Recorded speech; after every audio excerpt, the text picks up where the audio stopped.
Hello everyone. I've had quite a successful couple of weeks trawling through local charity shops and so on for interesting books. So I thought I would show you what I've come across. Starting with this really fantastic find. Quite a few years ago, I found a copy of the Waterloo Companion in a charity shop, 75 pence. Absolutely unbelievable bargain. I've shown that to you on my channel before. And I came across this one about 2 weeks ago in another charity shop, different charity shop, £1. I mean, it sells for about 80 quid. Used books on Amazon and eBay and so on. And yeah, I've already got a copy. I'm not being greedy. I just couldn't resist picking it up. And my thought was to pass it on really to someone who would appreciate it rather than leave it in the charity shop to be picked up by any sort of casual passerby. It's not in as good condition as the one I got before was an absolutely mint condition.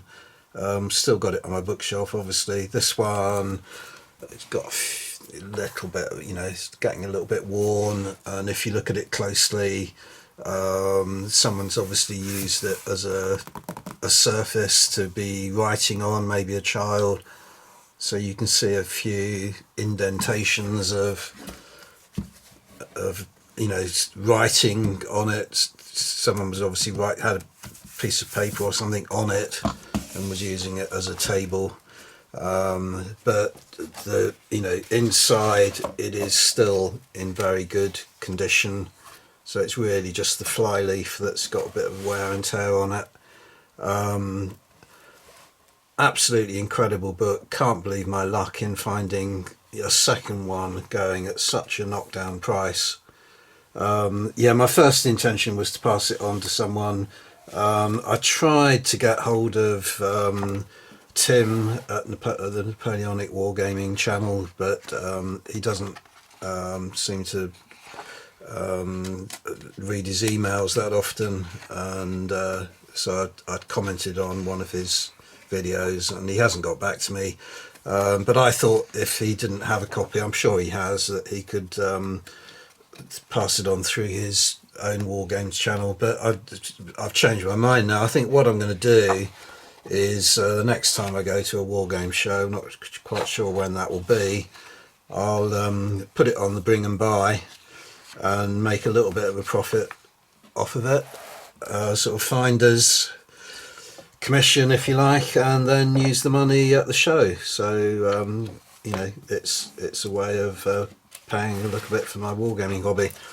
So yeah, really amazed I could get hold of that. I mean, the absolute gem that I haven't got is the Gettysburg Companion by Mark Adkin.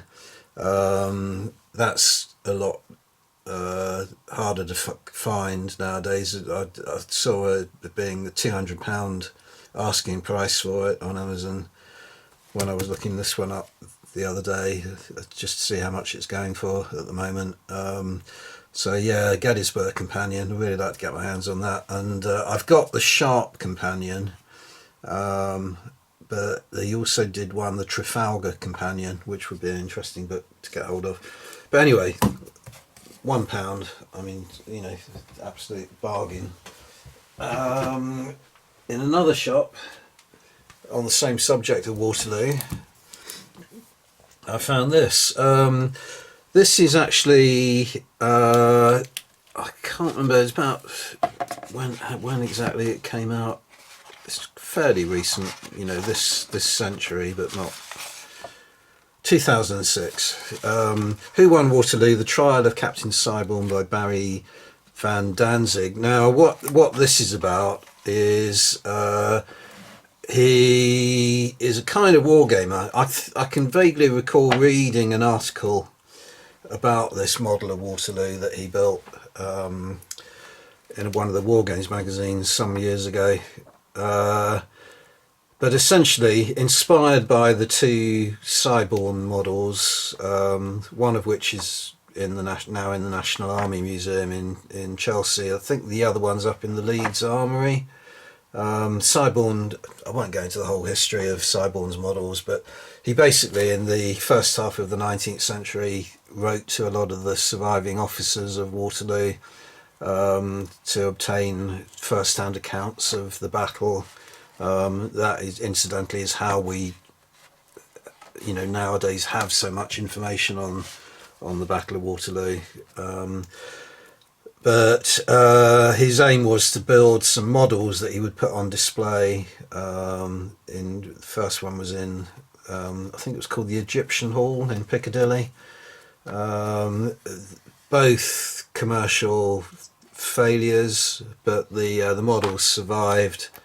I think originally they were in the Tower of London, gathering dust, rotting away, but they've gone through various repairs and iterations over the centuries.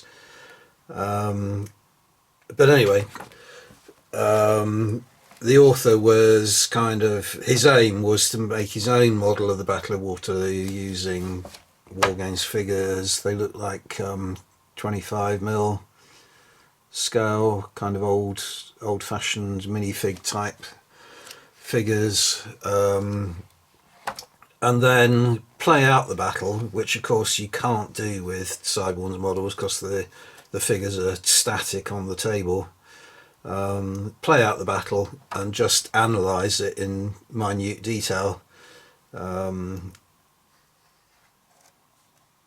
to see how the war game matched reality and so on. See what lessons can be learnt about the battle itself. So yeah, I thought it was an interesting book to pick up. I can't remember how much I paid for it. £3. So not as great a bargain as Mark Adkins' Waterloo Companion, obviously, but not to be sniffed at nevertheless.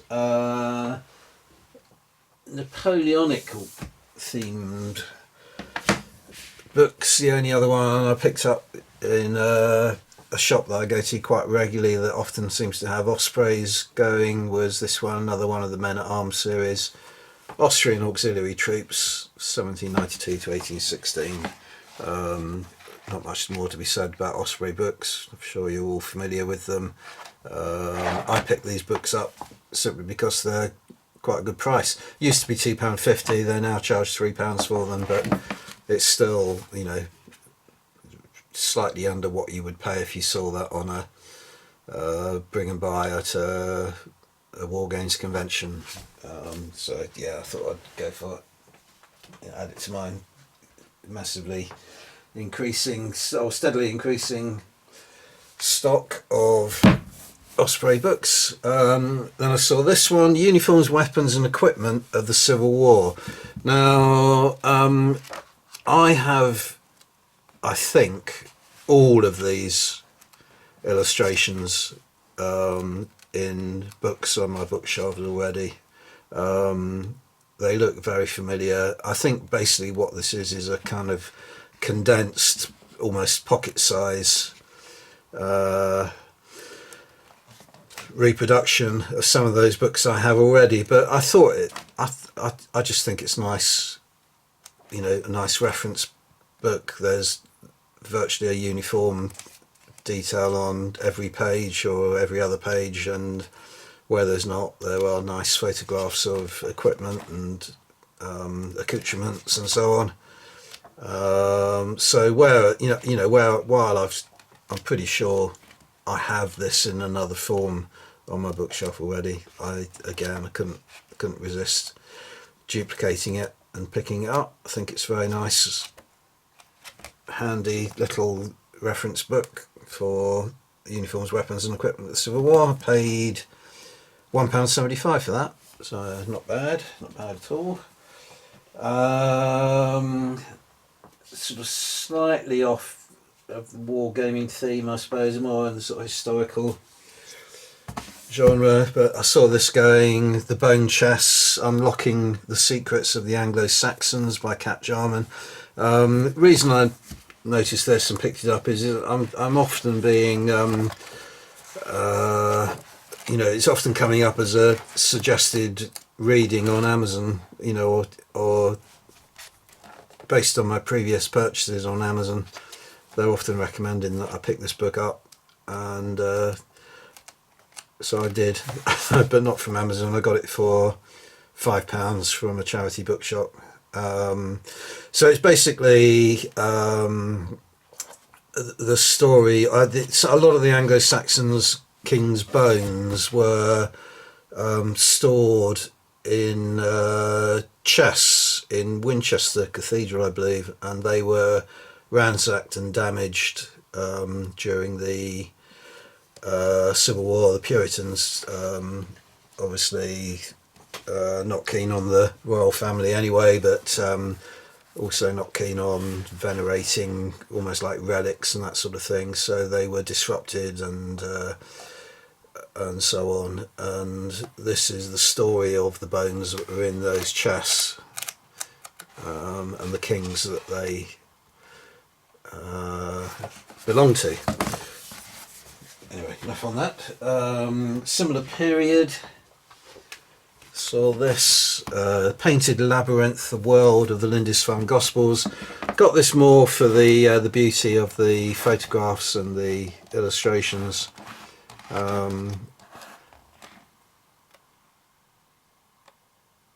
It's sort of almost like a souvenir book you would buy at the British Library or the British Museum. But yeah, I thought it was nice thing to have on the bookshelf. And it goes into a little bit of detail about the history of the period of the Lindisfarne Gospels and so on, and the world of the Lindisfarne Gospels, or the known world. So yeah, thought I'd get hold of that. One I just picked up today, which I was quite pleased to see. St George and the Dragon, which is the account of Lieutenant Colonel H.P. Vaughan of the 7th Rajputs, who was contemporary of the Boxer Rebellion. So he originally wrote the account, I think, in 1902, and this was published in the year 2000. So I think the 7th Rajputs were in the relief column that relieved the siege of the legations. A lot of the photographs I've got in I've seen before, I've got in other books on my bookshelves, but I noticed somewhere in here there are a few, there we go, colour plates of uniform details and so on.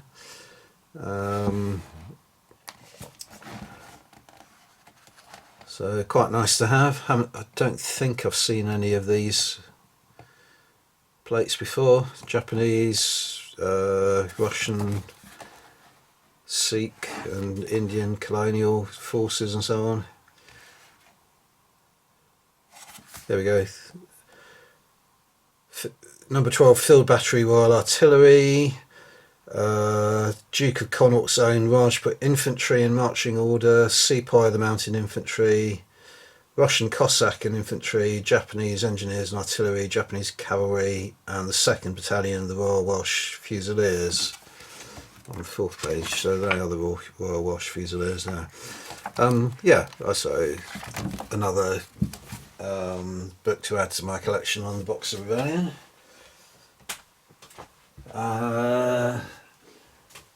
Nelson and the Nile, the naval war against Bonaparte in 1798 by Brian Lavery, who a very well-known expert and author on the Napoleonic period. Well, the Age of Sail, I've got a few books by him already.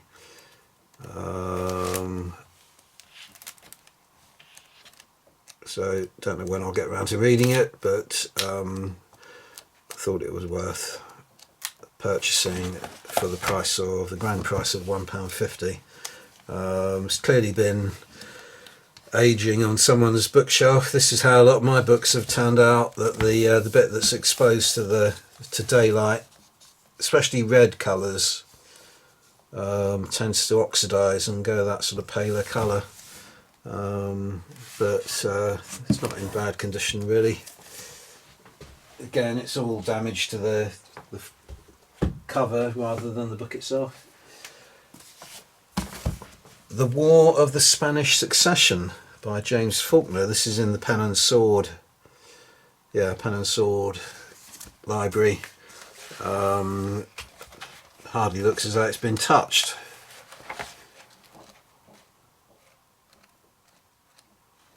So not a period I know a great deal about, but at £3 I thought, I mean, I'll basically buy anything that looks, looks like it might be an interesting read, or it might help in researching for sort of future wargaming projects. And there's no harm in having it. I'm the opposite of those of you that are trying to declutter. My shelves are creaking now, and I haven't got room for all these books, but I will continue to buy them whilst I'm still capable of getting out to the shops and finding them, and still have my faculties, and I will potentially be able to read them in the future. A History of the Indians of the United States. So again, subject that I'm sort of fairly interested in. I'm sort of slowly building up my Pony Wars collection of War Games figures. I mean, this is obviously a much wider scope than just that particular period, but something that I thought, again, really couldn't turn down at £1.75. I think one more. Again, not really too closely related to wargaming subjects, but I've got a couple of books that are very similar to this on my bookshop on the subject of the Celts. Similar kind of size, and these books tend to go in for spectacular photography of artifacts and archaeological finds from the period of the Celts. So it always intrigues me and appeals to me. So it's kind of what you would describe as a kind of coffee table book, really, I suppose. Something you just flip through and be entertained as much by the images as the text. So yeah, I've been quite lucky, I think, especially with that Mark Adkins book. Had quite a successful couple of weeks, and it's almost kind of hobby in its own right. I've got a sort of almost like a regular route now of shops that I walk around when I'm in town, or others that I walk out to, just for the exercise, for a morning stroll in the weather, and it's all the more enjoyable if I'm rewarded with finds like this at the end of it. That's it. That's my book haul for the last couple of weeks. Thanks very much for watching. See you on the next video. Bye for now.